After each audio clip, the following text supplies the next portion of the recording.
நான் வந்து அண்ணாவையும் வச்சுக்கிருவேன், நான் எம்ஜிஆரையும் வச்சுக்கிருவேன் அப்படின்னு சொல்லிட்டு வர்றது இருக்குல்ல, இது ஊரை ஏமாத்துற வேலைன்னு அவருக்கே அவங்களே சொல்லி, ஏன் நீயாவே வாயேன்.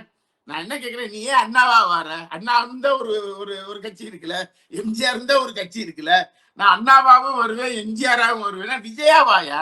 நீ விஜயா வந்து நீ என்ன செய்ய பேசு, நீ எதுக்கு அதெல்லாம் தூக்கிட்டு வர? சொல்றாங்க, நீங்க இப்படி சொல்லிட்டீங்க.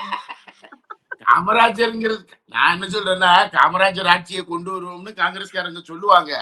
காமராஜர் ஆட்சியை காமராஜரே கொண்டு வர முடியலைங்கிறது தான் யதார்த்தம். அதை மறந்துடக்கூடாது. நீங்க வந்து அன்னைக்கு இருந்த அரசியல் சூழல், அவர் தனிப்பட்ட முறையில நல்ல மனிதனாக வாழ்ந்திருக்கலாம். ஆனா அவர் அன்றைக்கு இருந்த அரசியல் சூழல்ல தமிழ்நாட்டு மக்களுக்கு எதிரான கருத்தியலை காங்கிரஸ் கொண்டிருந்தது. எனவே அவரும் தோற்று போனார். அவ்வளவுதான் மேட்டர். இல்ல நீங்க கக்கன் வந்து அவரை பத்தி பேசுவாங்க, கக்கன் வந்து ஒரு எளிய மனிதர் அப்படி இப்படிம்பாங்க.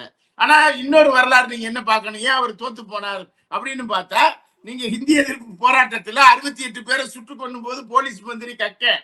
நீங்க தனிப்பட்ட வாழ்க்கையில் எளிய எளிய முறையாக இருக்கலாம், அவர்கள் நல்லவங்களாக கூட இருக்கலாம், அவர்கள் என்ன அரசியலை கடைபிடித்தார்கள் என்பதுதான் முக்கியம். அதனாலதான் கக்கன் தோத்து போனாரு. நீங்க இதெல்லாம் ஒரு வரலாறு. அப்ப நீங்க எந்த கருத்தியலை கொண்டு வந்து வைக்கிறீங்க அப்படின்னு சொன்னா, எம்ஜிஆர் கருத்தியலை நாங்கள் கொண்டு வந்து வைக்கிறோம், அதுக்குதான் அதிமுக இருக்கு. அண்ணா கருத்தியலை கொண்டு வந்து வைக்க போகிறோம், அதுக்குதான் திமுக இருக்கு. அப்புறம் எதுக்கு நீ வார? அப்ப இந்த ரெண்டுலையும் வித்தியாசமா நீ என்ன செய்ய போற அப்படின்னு கேட்பாங்கல்ல. அப்ப ரெண்டுலையும் வித்தியாசமா நான் பிஜேபிக்கு சார்பா வாரேன் அப்படிதான் சொல்ல முடியும். சவர்கார் படத்தை வைக்க முடியாது. அப்ப விஜய் வந்து ரொம்ப விஜய் வந்து குழப்பி வைக்கப்பட்டு இருக்கிறார். விஜய்க்கு வந்து இயல்பா அரசியலுக்கு வரணும், அதிகாரத்துக்கு வரணுங்கிற எண்ணம் இருந்தது. ஆனால் அந்த வடிவம் என்பதை பாஜக என்ன செய்து கொண்டது, கபலீகரம் செய்து கொண்டது. அந்த வலைக்குள் அவர் சிக்கி கொண்டார், அவ்வளவுதான். விஜய்க்கு நல்ல நோக்கம் கூட இருந்திருக்கலாம், நல்ல தமிழ்நாட்டுக்குள்ள நம்ம வந்து அரசியல்ல வந்து நிக்கணும் அப்படிங்கிற எண்ணம் கூட இருக்கு. ஆனா ஒண்ணு புரிஞ்சுக்கோங்க, ஒரு நடிகர்கள் தமிழ்நாட்டை பற்றி ஒரு தவறான மதிப்பீடு இருக்கு. என்னன்னா, நடிகர்கள் தான் என்ன செய்வாங்க, அரசியலை வந்து ஆள்வாங்க அப்படின்னு சொல்றது இருக்குல்ல, அதுவே முதல்ல தவறான ஒரு கருத்து. நடிகர்கள் பின்னால் தமிழ்நாட்டு மக்கள் திரள்வார்கள், அதிகாரத்தை கொண்டு வருவார்கள், தப்பு அது.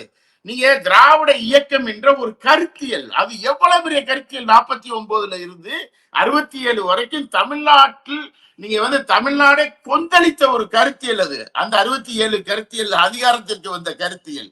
அந்த கருத்தியலுடைய பிரதிநிதிகளாக எம்ஜிஆர் இருந்தார், அந்த கருத்தியலுடைய பிரதிநிதியாக ஜெயலலிதா அம்மையார் இருந்தார். அவர்களுடைய திரைத்துறையினுடைய அந்த அந்த அறிமுகமும், அவர்கள் திராவிட இயக்கத்தினுடைய குழந்தைகளாக வளர்ந்து வந்தவர்கள்.